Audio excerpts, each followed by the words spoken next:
ధర్మయుతమైన దానంలో శిబి నీతో సమానమైన వాడు లేడు. అద్భుతం. వాళ్ళు ఏమని వరం ఇచ్చారో తెలుసా? ఆశ్చర్యం. శబ్ద బ్రహ్మోపాసనము లోకమునందు ఎంతకాలం ఉంటుందో అంతకాలము నీ కీర్తి ఉంటుంది. బహుశः వాంగ్మయంలో ఎక్కడ ఇటువంటి వరం లేదు. శబ్ద బ్రహ్మమయీ చరాచరమయీ జ్యోతిర్మయీ వాంగ్మయీ అని పరదేవతకి పేర్లు.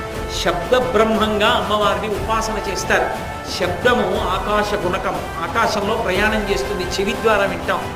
శృణ్వంతప, ఆ మాటలు లోపలికెళ్ళి జ్ఞానకారకములు అవుతాయి. ఆ శబ్దాన్ని ఉపాసన చేస్తారు శబ్ద బ్రహ్మంగా. చెప్పబడతాయో మాటల చేత మానవులు బాగుపడ్డం అన్నది ఎంతకాలం ఉంటుందో, బాగుపడ్డానికి మాట్లాడడం అన్నది ఎంతకాలం ఉంటుందో, మాటల వలన మనం బాగుపడాలని వినడం అన్నది ఎంతకాలం ఉంటుందో అంతకాలం నీ కీర్తి ఉంటుందయా అన్నాడు.